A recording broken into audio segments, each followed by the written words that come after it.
Votre télématin est de retour avec Laura, que je salue. Bonjour Laura. Bonjour Damien. Pour la bonne idée du jour. Alors franchement, ce matin, c'est une super bonne idée. Une nouvelle plateforme pour accéder à toutes les formes de culture. Oui, au patrimoine français et même européen.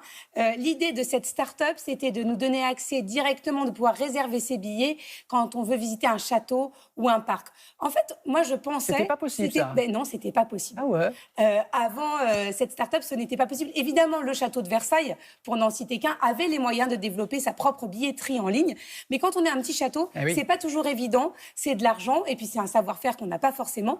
Donc là, Patrivia est venu à la rescousse de tout ce magnifique patrimoine français pour nous permettre de le visiter et de tout réserver en avance. Regardez, je suis allée à la rencontre de celui qui a eu la très très bonne idée de créer le Pass Patrimoine.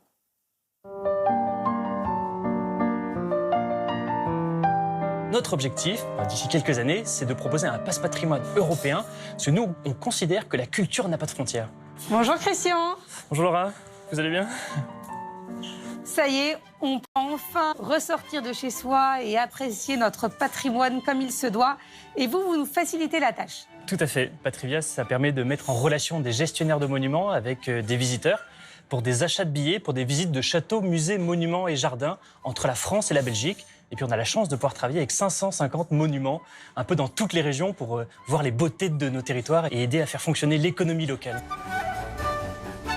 Qu'est-ce que vous apportez plus par rapport à ce qui était déjà existant ? Quand on a commencé, on s'est rendu compte qu'il y avait 99% des châteaux et des musées qui n'avaient pas de système de paiement en ligne, alors que 30% des achats touristiques se réalisaient par Internet en Europe dans le tourisme. C'est la première billetterie centralisée qui vous permet de pouvoir réserver des châteaux, des musées, des monuments et des jardins. On a le désir à la fois de participer à la défense du patrimoine, mais également à la démocratisation de la culture pour le plus grand nombre.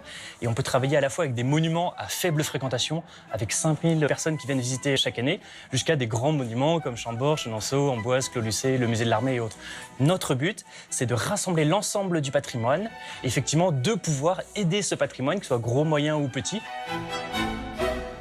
Comment ça fonctionne ? Ça fonctionne par région, c'est-à-dire que si on est dans une région et qu'on veut voir près de chez soi tout ce qu'il y a à découvrir, on peut passer par votre site ? Vous pouvez vous géolocaliser sur la plateforme et voir ce que vous avez autour de vous. Sinon, vous pouvez arriver directement sur le site et cliquer par région. Et vous pouvez voir qu'est-ce que vous avez autour de vous. Par exemple, en centre Val-de-Loire, on représente plus de 50 châteaux, alors que la plupart des personnes en connaissent entre 5 et 10.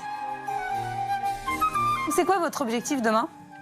Notre objectif demain, c'est d'avoir un maximum de monuments. On a un peu plus de 500 monuments, 550, et on vise 700 monuments à la fin de l'année. Et puis également, on a pu créer le premier abonnement dans le patrimoine, qui s'appelle le Pass Patrimoine, qui vous permet de visiter en illimité l'ensemble du catalogue que nous représentons pendant 1 an. Et notre objectif, d'ici quelques années, c'est de proposer un Pass Patrimoine européen, parce que nous, on considère que la culture n'a pas de frontières. Merci beaucoup Christian. Avec plaisir.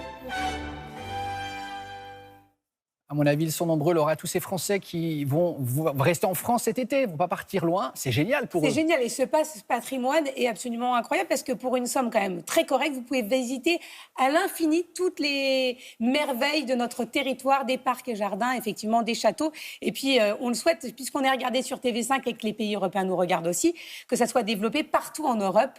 Et après, pourquoi pas dans le monde entier, faisons rayonner les startups françaises à l'étranger. Mais voilà, c'est notre mission et vous avez raison, on va embrasser nos téléspectateurs et téléspectatrices qui nous regardent d'aucun coin de la planète via TV5. Merci de votre fidélité.